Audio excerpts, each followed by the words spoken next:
I do want to say that Andy Runzi is not Superman, but I have a picture of him dressed like Superman if anybody would like to see. Superman, Batman, I got a Robin, Coach Bunch was Robin, so Miss Fisher was Wonder Woman, so we had a lot of superheroes here. And the reason I bring that up is because Renaissance was has always been such an important part of Herculaneum High School, and Miss Aylesworth and Mr. Runzi, when he was the assistant principal, really worked hard to keep that going and make it really good for the kids. And I think that's something that we do really well here at Herculaneum High School. So thank you, Miss Aylesworth and Mr. Runzi, for getting that started, and thank you for wearing shorts over your Batman suit.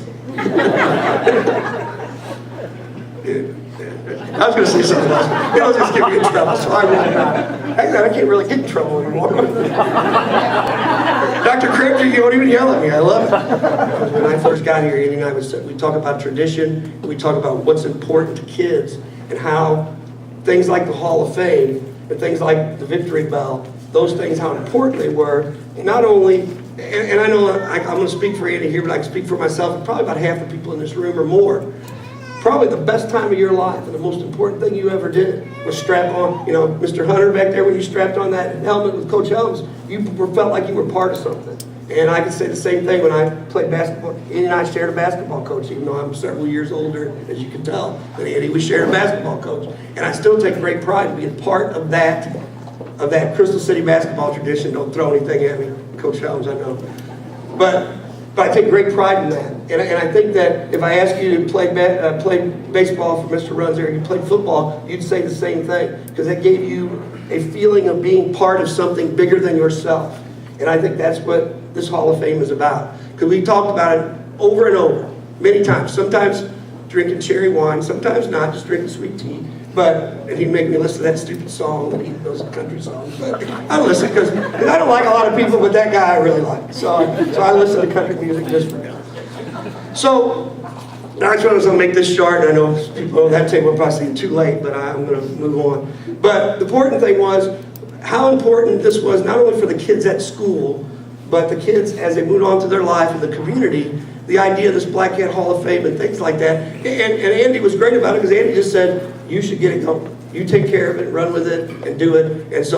And I won't ever take full credit for it, because without Miss Springmeyer and the Dugans and all these other people that were involved, that it wouldn't be what it is today. It's 11 years, and I still feel like it's one of the best Hall of Fame things you could possibly be a part of. And so it's an honor and a privilege to be a part of the Hall of Fame. But it's even more of an honor and a privilege to be here because it's Andy Runzi. And like I said, I don't like a lot of people, but this guy I like.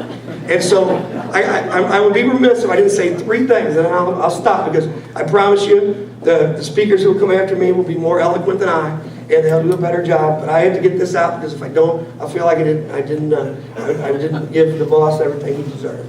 First of all, probably no one in this room is more uncomfortable than Andy Runzi right now, because Andy Runzi hates these things with a passion. All right? He hates them. He can't.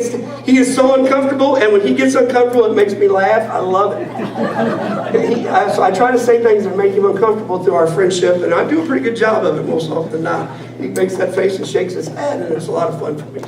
But he gets really. I sent him to a tapas restaurant one. I don't think he ever recovered from going to tapas. And so.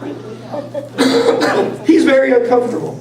But the reason he's very uncomfortable, and I'm going to butcher this quote, but Andy is the kind of guy that would stand here and say, he doesn't really care who gets the credit. He just wants success for everybody. If you played for Andy, or you worked for Andy, or you were just friends with Andy, that dude's a competitor. He wants to compete. He wants to win just like everybody else. But he really cares about people. And when he cares about people, he doesn't like to take the credit. He doesn't want that. And I respect that more than I can even know, because a lot of people are loud and obnoxious, myself most of the time. But the thing about Andy, and I think if we put up there on that sign anything, a man of many hats was a good one, but I would have probably picked a great teammate, and I think Andy would probably be more proud of that than anything else in his life, other than his children, his wife, and his family. So that's one thing. Secondly, and I think this is very important, Andy, and I want to put this delicately, I'm not going to say anything too off color, I promise. But Andy is one of those guys that he has always been the person in the room but I know that is the most genuine person I've ever met, more often than not. When Andy Runzi's in a room, he's usually the best in that room. He's genuine, and he gets that from his mom and dad. If you talk to them, you know what I'm talking about. Because he's a genuine guy, and I appreciate the genuineness, because there's not a lot of BS when it comes to Andy Runzi, and I appreciate that. And then my last thing, I promise I'm done. I'll move on very quickly. But the last thing is, Andy Runzi was a great coach. Great coach. If you're making a list of the great coaches, and some of them are in this room in Jefferson County, Andy Runzi better be on your list, because if he's not, then your list ain't worth a damn. That's how I feel. Same thing with Coach Helms and Coach Casson, and a lot of people in our Blackcat Hall of Fame. So, but he's a great teacher, he was a great administrator, he was a great boss, and I'm sure if Mr. Thomas was here, he'd say he's a great employee. But the thing about Andy that's different and special, and what matters the most, of all those things that he's great at, he is a better person than he is any of those other things.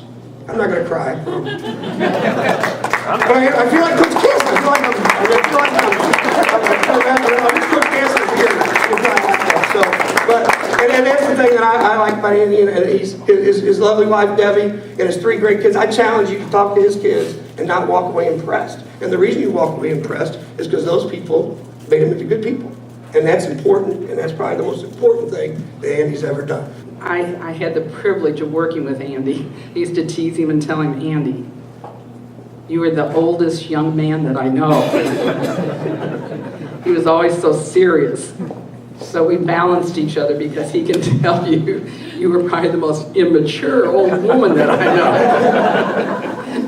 And so we were a good balance, but I enjoyed working with him because I knew that Andy always had my back. No matter how dumb, whatever it was I decided to do, I knew he was there for me. And I know that all the young men in this room feel the same way about him. And even I don't know if there's any young women here that had him in high school, but I know you feel that same way too. He has truly done this and has asked nothing in return except for the same level of commitment of yourself that he has put into you. As a friend, student, assistant, parent, you name it, whatever the guy does, he's committed to you. And all he asks from you is that you commit to yourself as much as he believes in you. And then accolades. He's all-conference district and state player, coach of the year, member of the St. Louis Amateur Baseball Hall of Fame. The list goes on and on and on. One I do want to kind of point out and kind of speak to is he was an all-metro punter. Anybody know that? Coach knows you. Coach Helms, of course, right? Coach Thompson, he was a punter, right? You look at this guy. Does he look like a punter? So I'm going to tell you a story. My sophomore year, of course, we're always looking for kickers and punters, right? Because they don't exist in Jefferson County. At least they didn't in my 4 years, right? So guys like me, Alex Rugley, I think Mitchell was conned into coming over there for a second. We're all over there, football field practice, special teams time, and it's time to find a punter. And Coach Runzi's our special teams coach, and he's the all-metro punter. We didn't know this at the time. But he's starting to tell us, this is what you do. Here's your technique. You catch the ball. You go through the motions. You want to point it down, kick the side of it, get it to spin, so on and so forth. And he's like, all right, let's go ahead and try this. Well, we're all shanking everything everywhere. I mean, it's embarrassing. And I'm standing there like, I don't even know why I'm over here, Coach. I was like, I cannot kick. And he's like, come on, guys, it ain't that hard. And we're like, well, you go ahead and show us how to do it if it ain't that hard. He goes, well, I was an all-metro punter, just so you know. So here it goes. He stands there, takes the height, takes his 2 steps, goes to the kick. Next thing you know, bam, special team practice over. Coach can't walk. He's laying on the ground. But of all the accolades out there, I mean, think about it. There's just little things that everything this guy touches is successful in some way, shape, or form. Just so you know, he did end up getting up. The next day, we found Alex Rugley, and Alex put us in some good spots as a punter because Coach was able to mentor him into it. Rob, the quote you were looking for is, it's amazing what can be accomplished when no one cares who gets the credit. This was our motto that my class was taught to live by under the guidance of Coach. It's still a quote that we speak of and attempt to live out in our daily adult lives, families, and careers. When I see Robert Mitchell, might not see him for a year, I run into the guy. That's one of the things we talk about, is it's amazing what can be accomplished when no one cares who gets the credit. And the man doesn't ever say I. He taught us how to use the words we, us, ours. You won't hear him say I, me, any of that, right? It's because he does not need the credit. So when he taught us to live by that, it wasn't because it was just a quote that he found in a book and thought it was cool and repeated it. It's because he did it every day. and still does. It's often said, and it was known by Coach to be a way of life, but as I said, not for the glory, but for the positive impact you can make on others around you. Plan, prepare, and execute is another thing we heard often, huh, Mikey? All day, every day, right? Plan, prepare, and execute. That was our momentary, daily, weekly, monthly, and season goal. Really, it was a recipe to success in life, okay? He basically instilled in us the importance of having a plan, being prepared to carry it out, and then making the right efforts and the decisions to execute that plan. You wake up every day, it's a 9-inning day to me, because this man taught me that. I wake up, inning number 1 is make sure I get up on time. Inning number 2 is get out of the house on time. Inning number 3 is make sure I'm prepared for my 25-minute drive from my house to the office on what I'm going to get accomplished that day. The next inning, the next inning, the next inning, and the 9th inning is that I kiss my kid and my wife goodnight before I fall asleep. I know I don't do it every night, babe, but I try, right? You can't win every inning, but if you win more innings than you lose, you end up winning the game. As a college baseball coach myself, and there's several other coaches I played for, current coaches, we all know that, when a kid comes back, I say a kid, I still think I'm a kid to him, but when players come back that you coached years later, could be years and years later, and they still use that phrase, coach, that's a great honor. I coached in the collegiate level for 6 years, helped out at the 253 for a couple summers, and every time I still see people or get Facebook messages in today's world from people I coached at Bellarmine, it's still coach. That means something. That name resonates with what you're trying to accomplish in that role. He has earned the respect from my coworkers now. So if you come to Thomas Industrial Coatings and say, can I speak with Andy Runzi, they're going to wonder who you're talking about, if it's an employee at Thomas. And that's because when he first was coming in to get hired on, we'd be in meetings, and me, Dane McGraw, Josh Tuttleton, Ricky Simpson, John Lewis, Josh Tuttleton, Brock Tuttleton, all these people from our community that he coached, we'd be in the middle of a meeting or a business meeting, and I'd say, hey, yeah, Coach will handle that. And everybody's like, who's that? And it just kind of kept coming and kept coming. Well, now everybody in our business calls him Coach. That's just who he is, right? And at first, he, as we often do, he pulls me off to the side and he said, this whole coach thing, not quite sitting well with me, it's kind of disrespectful. The man's technically a doctor, right? So it probably should be Dr. Andy Runzi or something like that. But he's like, I just feel like maybe that this company or people within this company are going to look at me and think, give me credit that maybe I not do. I want to earn my way in this place, and I don't want to be, Donnie's friend and all your guys' coaches, and that's why I'm here, right? But that's the testament to the man on why we call him Coach. My freshman year, I'm on the varsity team of baseball. We got older kids playing, so I'm in the dugout. I usually hung out by the coaches so I could try to pick up on things and learn and whatnot. Somebody makes an error, ball goes in the outfield. Other kid picks it up, goes to throw it in, overthrows the cutoff man, and next thing you know, I hear this next to my head. Because coach stood on this side of the 4x4 pole, and I stood on this side. And I looked over, and there's knuckle marks in there, and his nostrils are about as wide as his ears, man. That's the day that I learned passion is positive. Not every moment do you have to say the right thing, do you have to react the right way. You just have to care enough that it ends up being positive. So how did it end up being positive in that moment? He turned and looked at me and said, you better control your emotions a hell of a lot better than I just did. You understand me? Bottom line is he's a good listener, right? As an administrator, all you guys know, you got to go to football games, go administer basketball games. You got to go do all this stuff that, quite frankly, you don't get paid well enough for, period, right? But you do it because you're charitable of your time. And Coach has always just been ears open. Still to this day, people just go in his office for some reason and flock in there and he just sits there and listens. Sometimes that's being charitable of your time. I'm not good at it at all, but I send him to his office when somebody needs it. Have the moment of release. Don't come and talk to Josh. I got things to do. Go talk to Coach, right? So I've been working on that one still, Coach. But as far as charitable as well, I think we would be. I would be failing if I didn't mention the fact that Coach has a great family, starting with Tom and Sue, but then his immediate, his family and Debbie and the 3 Ks, perfect inning of Kylie, Caitlin, and Kendall. If I didn't mention you guys and It's all right, man. And thank you for your time. I remember when you were all born. I was here for Kylie more than any of it. But, you know, Kylie was born the next day. The man's on a bus to go to a game. Crazy. But that's who he is. He's committed to what he's supposed to be doing. And at that point in time, he was supposed to be coaching, so he's going to go coach. But you guys have always allowed him to do it. I appreciate it. I think everyone in this room does. And without you, we wouldn't have the man we call coach, in my opinion. So thank you. If you can give them a round of applause.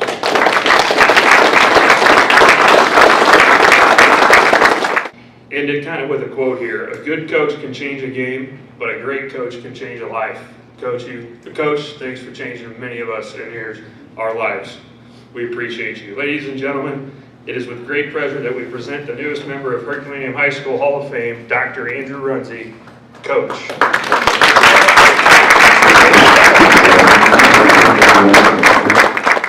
I think the biggest word that comes to my mind right now is thank you. You know, you don't realize the impact you have a lot of times, and when I look out and see the faces that I see out here, everything's a memory to me.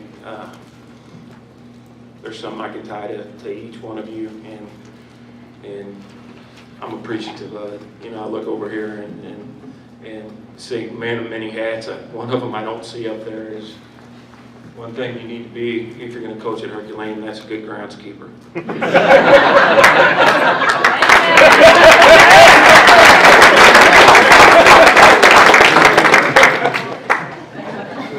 And with that being said, Coach Thompson and I logged many hours on those walk behinds when we were here. But I tell you what it did do. Our players took pride in the place. They walked, they saw what was going on, they respected that. And I think we live in a community where people truly respect hard work. And it's not often, at times, it's what you say, it's what you do that matters the most. So thank you to Dr. Bradshaw.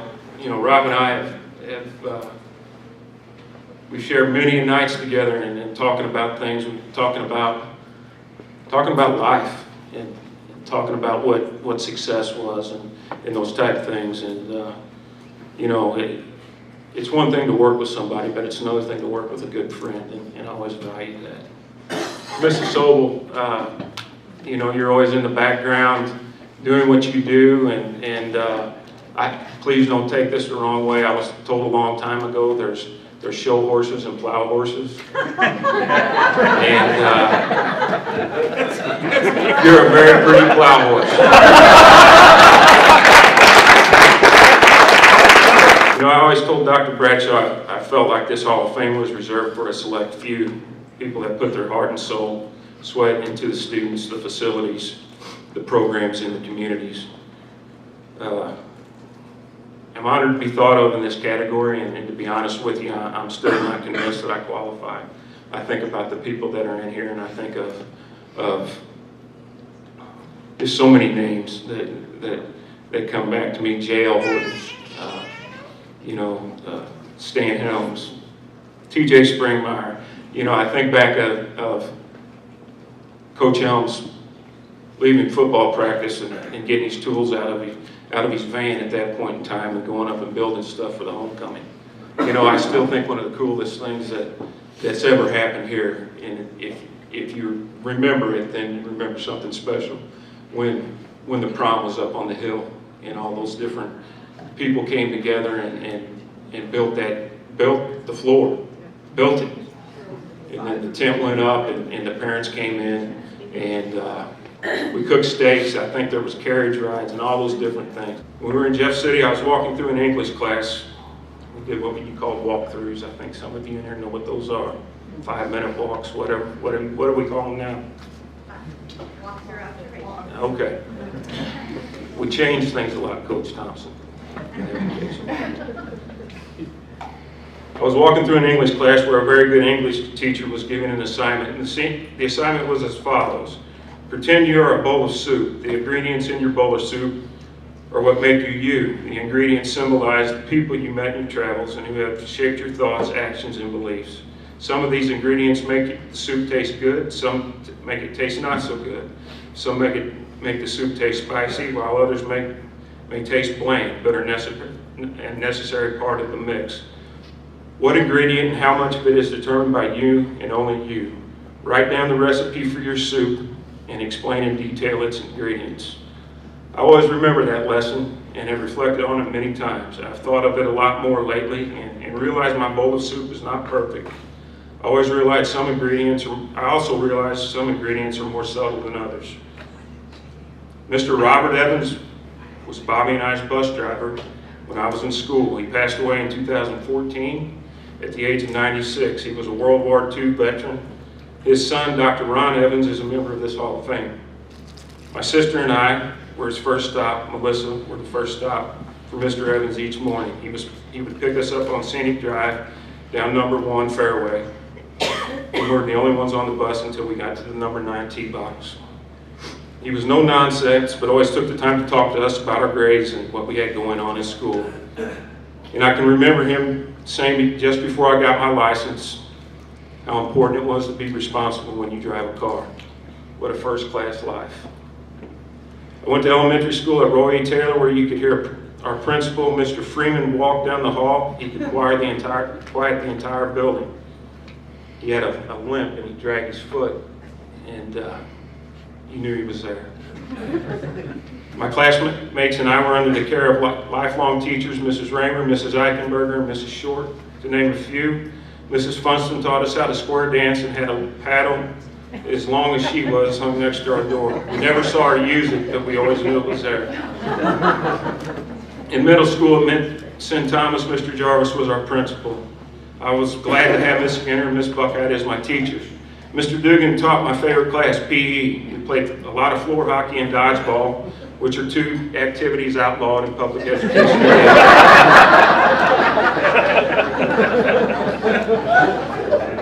More importantly, he told us the stories of former black kids who set the bar. We learned about John Wayne Kinder and Butch Copeland in football, Bruce Thomas in basketball, and we heard how Ronnie Shy could hit a baseball. He made us feel like we were going to be part of something special. In high school, I was fortunate enough to have teachers who demanded more to me than I thought I could give. Mick Hart was that type of teacher. I learned how to work hard in the classroom. He made learning difficult and interesting and fun. Dr. Gray was our band teacher. Even though he called me into the hallway in 7th grade and told me to find something else to do besides band, to occupy my time, I always admired the excellence demanded and received out of his students. The coaches I was fortunate enough to play for have made a lifelong impact. I use their lessons daily. Coach Stan Helms taught us if you want to be successful, you must out-prepare your competition. There's no substitute for hard work. We learned from Coach Rich Borman, if you're going to do something, do it with energy and passion. He used to tell us the guy in the front of the line usually gets the most attention. Coach Rolla Herbert, who was an excellent psychology teacher, would put his hand on your shoulder and look you straight in the eye when he was talking to you. He gave you his undivided attention. Coach Rick Hart taught us you must convince yourself you were great before you could be great. Most games are won before they're ever played. What great lessons to teach a future teacher and a coach. I realized how fortunate I was to have the friends and teammates I had in school and still have today. They have gone on to be very successful in their lives. They're teachers, coaches, principals, superintendents, police officers, police chiefs, federal probation officers, business people, and religious leaders. When you start your own teaching career, you take the lessons you have learned and apply them in your own way. Some would refer to this as the art of teaching. I started my career with many of the people I grew up with. One being the best man at my wedding, Bob Thompson. Bob and I first met in the YMCA basketball game when we were in elementary school, playing a game at Douglas Gym in Festus. A loose ball hit the floor, and we both got there at the same time. The referee separated us. We growled at each other a little bit. I guess that was a premonition of things to come. We went on and played 3 sports together through middle school and high school. We played college baseball together and then came back to Herculaneum as teachers and coaches. Charlie Stiegel, Pat Burns, Butch Patterson, Ken Huddleston, Al Bullico were all young teachers as well. Most days our enthusiasm far outweighed our common sense. 4 of the gentlemen mentioned are principals, athletic directors, or superintendents today, and we'll probably look at that group as a big headache. Later, I was blessed to coach baseball with Matt Bunch and Dale Dunn. I think we won 3 district titles with that coaching staff. We were blessed to coach enthusiastic, hardworking, intelligent young men who did as they were asked to do from the coaching staff and from one another. A lot of times we weren't the most talented group, but we always made up with it with our competitive nature. I often look back on that coaching tenure and the lesson I'd learned from those days. I realized there's no greater opportunity to impact the life of a young person than in a competitive team environment. You learn the skills of winning graciously, dealing with failure, working together, and using each other's strengths to accomplish goals. People always ask me if I miss coaching, and I truly do. I don't miss the games. I guess I'm flawed in that way. I never really liked winning as much as I just hated losing. If I could go back, I would take more time to enjoy the wins and look around to see what was happening. What I miss the most is the process of competing as a team and working towards winning. I miss I miss the starting point and everyone buying into the end. I miss the practice. When you walk away from coaching, you hope that the tools that have been provided to you by the coaches I played for were given to the people when you coach them as well. Excuse me. As an administrator, your decisions impact more people, but a lot of times they're not near as personal. It's often asked of me if I miss education, and there are things that I do miss. My favorite time of the day is when I was a high school principal and being in the cafeteria during breakfast. It was a chance to talk to students on a personal level and possibly help them set the tone for their day. It was a chance to interact with students you knew were hurting and let them know you cared. Education has changed tremendously in the last 10 years, but a lot of it hasn't changed. One thing I know, if you want a student to succeed, you must take care of their basic needs. They must have an environment where they're structured, they feel safe, and the people in that environment care for them. When these basics are in place, student achievement can take place. This past fall, when it was announced I was going into the Hall of Fame, Mr. Root invited me and my family to be introduced prior to the Friday night football game, and Mark Holman read a list of personal achievements and team achievements for my introduction. And I felt proud and flattered. But before I went to bed that night, I thought to myself, man, I sure hope I accomplished more than that. For the longest time, I thought the definition of success was about winning the next challenge. It was winning a big game, a conference championship, a district championship, and more. As an administrator, you let conversations about AYP, ACT, APR often drive your conversations. Personally, it was about winning a starting position, a postseason honor, a college scholarship, or earning a graduate degree. I used to think that is how being successful was defined, and I guess in a lot of ways it is. Maybe more importantly, the accolades represent the relationships that were developed along the way. I have friends I have today because of those opportunities. I even met my wife from a competitive opportunity. And this is the story of Mrs. Young. In 1994, Ms. Young was a first-year Spanish teacher and a junior varsity volleyball coach at Herculaneum. She was a former student of Mark Sobel's, who was a football coaching colleague of mine and self-appointed matchmaker. He let it be known that we may have interest in one another. After a football practice one day, several of the players and I went upstairs to watch the volleyball game. And one of our players, Ricky Husky, was giving me the business and telling me to ask her out after the game. I told him only if she wins. They won the game, and I asked her out. We went to Applebee's, and 6 weeks later, we were engaged. We didn't have to be. We were engaged. We were married the next June. If one of our daughters does that, I'm not sure what would happen. I'm pretty sure I wouldn't be speaking with you this evening. So how does a person define success? Maybe it goes back to the bowl of soup I mentioned earlier. I know my core ingredients for success in my life have always been my family and friends. My parents have been a consistent role model for hard work and putting their family first. My dad has always provided me with a great gift, and that is the example of being a man. It's not that it's always what he says, though he says a lot, but what he does that made me what he does that has made the greatest impact on me. Always consistent in his principles and values, but he would be the first to tell you he would not be half the man he is without my mom.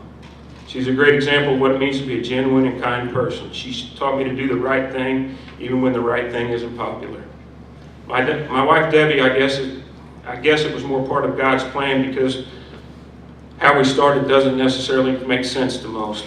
We've raised 3 beautiful, intelligent, and strong-willed young women in Kylie, Caitlin, and Kendall, and most of the credit belongs to you. Since I've been out of education, I've come to realize how good my wife is at her career as a school counselor. She's always poised and professional. She provides a sense of calm during chaotic times, and that is at her best when everything else seems to unravel. I've also concluded success is not about who you spend your time with. I've been blessed to have great friends that share the same core values of faith, family, and hard work. I've been lucky enough to have mentors: Pat Bone, Dr. Shelton Smith, Don Thomas are at the top of that list. Coach Bone's love for baseball and life have always inspired me to be better and to learn more. Dr. Shelton Smith, who passed away this winter, he handed me my high school diploma and later handed me my diploma for earning my doctorate. He always had time, or he made time. Don Thomas, he's passionate about people. He has a true servant's heart. The people who make up Team Thomas and Thomas Industrial Coatings, what a great team to be on. I've been away from the Dunklin R-5 school system since 2009, but there are many memories still very vivid in my mind. Just a few: the Herculaneum McKinley basketball game in 1986, 1987 St. John football game, Timmy Wells versus Bo Kennedy in 1986, 11-inning game consisting of 41 strikeouts, a 2-1 ball game. The Warrenton football game in 1995, the 1999 baseball team all year long. Josh Tettleton bringing his knee back and rushing for 320 yards in a football game against Park Hills. And still, one of the greatest things I've ever witnessed as an educator, as a person, was watching Mike Perez win the state cross-country championship in 1995. As educators, it's human nature to stand next to the best and brightest, but perhaps the best work often goes unnoticed. There are other memories that didn't make the paper, but we will never be able to measure their impact. For example, the pride of Doug Smelser and his band, Cody Lott winning the prom king his senior year, Mrs. Schomburg teaching a literacy class at our high school, Bill Hammock working with the students under his care, the impact of the Renaissance program, the efforts of the custodians in the food service, Josh Thomas and Robert Mitchell during the practice, and all the countless conversations with the students each and every day. If I have one regret, is that I didn't take the time to say thank you enough along the way. The school and community have provided me with enough memories, friendships, opportunities to last 2 lifetimes. For that, I will always be grateful. Thank you.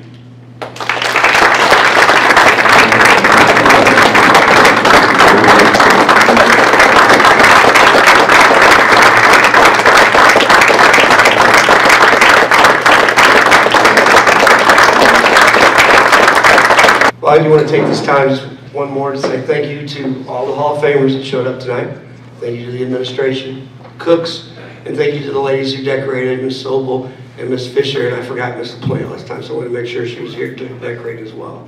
So, thank you very much, really appreciate it, and chicken fry is that stupid song that I can't remember. I'm not even sure what that's all about. I listened to it like 100 times, and I don't like it any more than the 100 that I did first. So thank you for coming. Have a great and safe ride home. One more time, Dr. Andrew Runzi.